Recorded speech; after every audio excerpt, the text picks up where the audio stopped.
काश एक बेटी होती। इस कहानी का दूसरा भाग हम आज लेकर के आए हैं। चलिए स्टार्ट करते हैं। सबकी अपनी अपनी गाड़ी, अपने अपने लैपटॉप और अपनी अपनी ज़िंदगी भी हो गई। एक ही घर में अलग अलग कमरों में रहने लगे।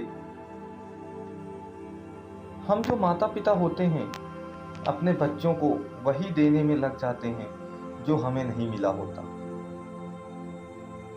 और चाहते हैं वो वही करें जो हम नहीं कर पाए। प्रतिभा की भी शायद यही गलती थी। 7 भाई बहनों में पली बढ़ी प्रतिभा को आर्थिक तंगी हमेशा ही रही और बड़ी मुश्किल से वह अपनी पढ़ाई पूरी कर पाई। बस उसे लगने लगा कि वह अपने बच्चों को पैसे की कमी कभी नहीं होने देगी, और वह उन्हें पैसे ही देती रही और वो ना दे पाई, जिसकी वजह से प्रतिभा आज प्रतिभा बन गई। आज प्रतिभा उम्र के ढलान में आ रही थी, उसकी ऊर्जा कम हो रही थी,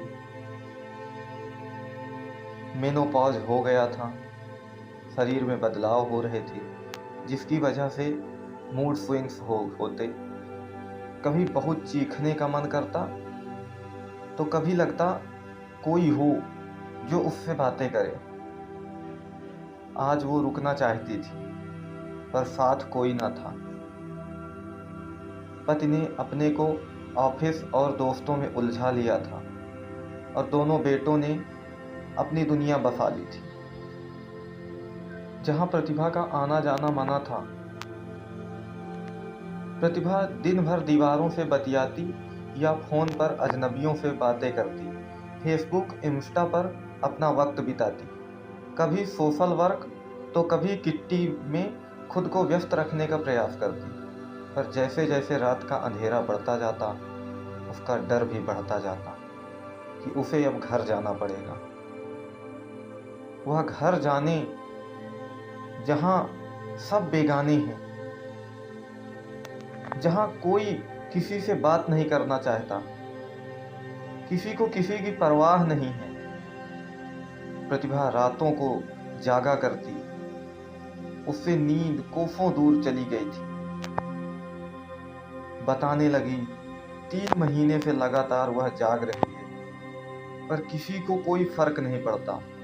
आंखों के नीचे काले घेरे आ गए, पर किसी ने उसके चेहरे की ओर देखना तक जरूरी नहीं समझा। प्रतिभा को देख लगा उसे घर जाने की कोई जल्दी नहीं। लगता वह अपना वक्त बस काट रही है, लोगों को खोज रही है जो उसके वक्त को बांट सके, उसके दुख को समझ सके। यह ऐसा कैसा जीवन हो सकता है? पर किसने रचा यह संसार, यह माया जाल, जहां सब माया में उलझे पड़े हैं? कहते हैं पैसे से सब खरीदा जा सकता है, पर प्रतिभा का सुकून खरीद कर दिखाए कोई? उसकी रातों की नींद, बच्चों का प्यार लाखों लगा कर भी ये नहीं खरीदा जा सकता। उसे घर जाने की जल्दी ना हो, पर मेरे बच्चे मेरा इंतजार कर रहे थे, इसलिए मैं चली आई। घर आकर दोनों बच्चों को सीने से लगाया। बच्चे बड़े अचरज में पड़ गए कि मुझे अचानक क्या हुआ। 1 हफ्ते भी नहीं बीता था कि एक दिन अचानक प्रतिभा का फोन आया और बोली, मुझे तुझसे मिलना है, मैं तुझसे मिलना चाहती हूँ, क्या तू मिलेगी मुझसे? मैंने कहा बताती हूँ। शायद मैं उसकी तकलीफ से जुड़ चुकी थी। फिर वो मुझे मिली, बोली मैं एक लड़की को गोद लेने की सोच रही हूं। मैं हैरान थी, पर क्यों? क्या प्रतिभा सच में एक लड़की को गोद ले लेगी? आइए जानते हैं इन सभी सवालों के जवाब अगले भाग में। अगला भाग हमारा जरूर सुनिएगा। धन्यवाद।